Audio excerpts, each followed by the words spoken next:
हाय praise Lord, कैसे हैं आप लोग। एक वचन के साथ में मैं आपके सामने आना चाहता हूं दोस्तों। यदि आप फेसबुक में हैं तो मुझे देख सकते हैं, यदि यूट्यूब पे हैं तो आप मुझे देख सकते हैं, और यदि आप व्हाट्सएप पर हैं तो फिर आप इस वीडियो को जो है देख सकते हैं। मैं चाहता हूं कि जो है वचन को मैं आपके सामने सबसे पहले पढूं। ये आपको मिलेगा मत्ती की किताब उसके 15 अध्याय वचन 13 में, मैथ्यू चैप्टर 15 वर्स 13। यहाँ पे लिखा है कि उसने उत्तर दिया, हर पौधा जो मेरे स्वर्गीय पिता ने नहीं लगाया वो उखाड़ा जाएगा। Every tree which my father has not planted will be uprooted from the root. That means खुदा कहता है कि हर एक जो मिनिस्ट्री है या सेविकाई है जिसको मैंने नहीं लगाया वो उखाड़ा जाएगा। जी हाँ, मैं चाहता हूं कि इस बात को आप समझें बहुत अच्छी तरीके से।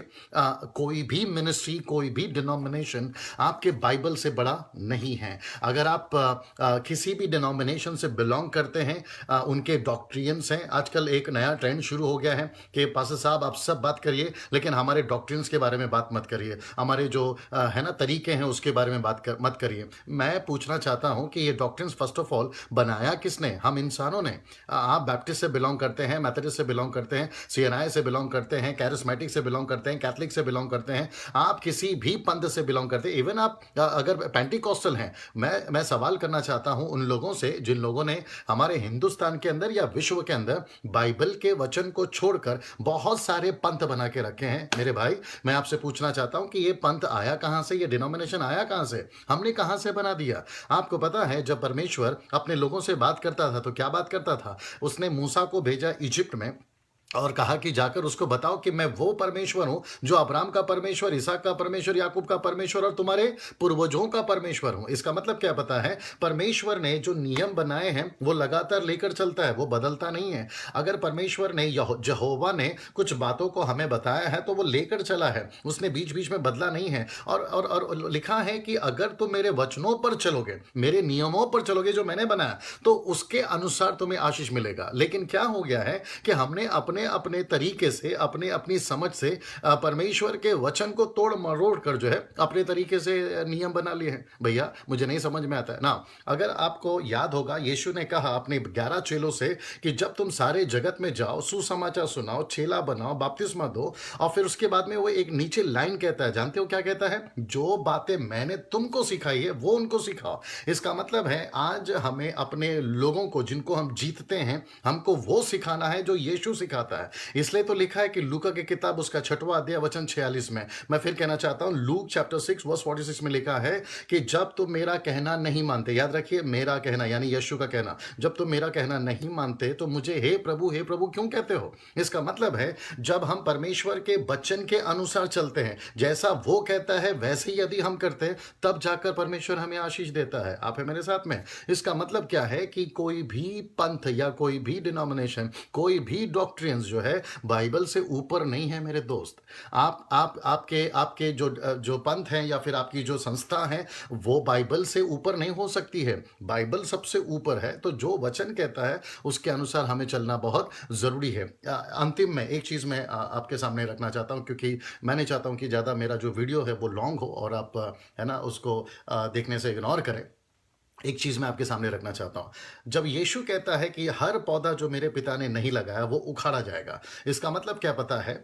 हम सारी 25 साल, 30 साल, 40 साल या 15 साल या 20 साल जो भी मिनिस्ट्री कर रहे हैं, आपको पता है परमेश्वर अपना जो न्याय जब करेगा मुझको और आपको लेकर, या पास्टरों से या अगुओं से, तो वो सबसे पहला क्या करेगा पता है? वो सबसे पहला पूछेगा कि तुम्हारी जो मिनिस्ट्री है, चाहे वो प्रीचिंग की हो, एवेंजलिस्ट की हो, बाइबल कॉलेज स्टार्ट किए हैं, ऑर्फनेज स्टार्ट किए हैं, आपने वर्शिप स्टार्ट करी है, कॉन्सर्ट्स आप कर रहे हैं, एल्बम्स आप बना रहे हैं, ये सारा सवाल उठता है कि क्या वो मैंने तुमको दिया है? और अगर सोचिए कि अगर खुदा ने नहीं दिया, यहोवा परमेश्वर ने या यीशु मसीह ने या पवित्र आत्मा ने नहीं दिया, और सब कुछ करने के बाद में जब हम हेवन में जाते हैं, तो भैया सोचिए वहां परमेश्वर हमसे जब पूछेगा, हमारी सारी मिनिस्ट्री धरी की धरी रह जाएगी।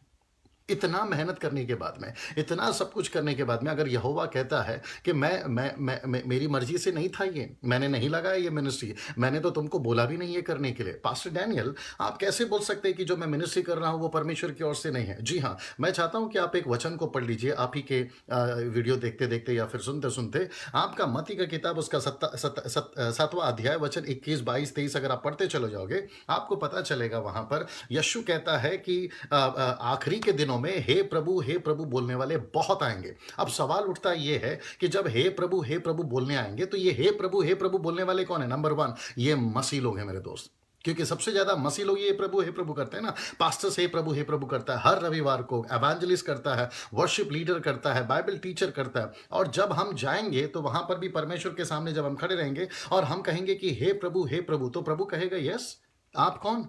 और फिर हम कहेंगे कि परमेश्वर मैं वो हूं जिसने मुंबई के अंदर, महाराष्ट्र के अंदर, कर्नाटक के अंदर, आंध्र प्रदेश के अंदर, या फिर तमिलनाडु के अंदर, या केरला के अंदर, या फिर एमपी में, यूपी में, आपके आपके 130 करोड़ की जो हिंदुस्तान की आबादी है, या फिर विश्व की आबादी 710 करोड़ की आबादी है, मैं वहां मिनिस्ट्री करता था, मैंने ये किया है, मैंने वो किया है। जानते हो प्रभु क्या कहेगा? प्रभु कहेगा तुम्हारी सारी मिनिस्ट्री मेरे पिता की मर्जी पर नहीं थी। It was not on the will of my father.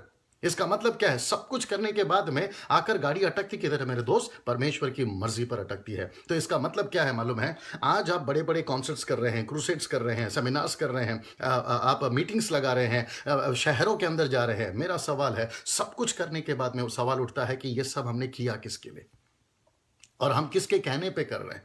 आपको पता है, एक उदाहरण अगर आप सुनना चाहें, आपको पता है मूसा जिसने परमेश्वर के 6 लाख लोगों को मिस्र से बाहर निकाला और जंगल में 40 साल लेकर चला, और वो अपने लोगों से यही कहता था कि हम कनान जाएंगे, कनान जाएंगे, कनान जाएंगे। आपको पता है क्या हुआ? वो जिसने कहा कि हम कनान जाएंगे सब गए, लेकिन जिसने कहा वो नहीं गया। पता है क्यों? और ये उदाहरण क्यों है हमारे सामने भैया?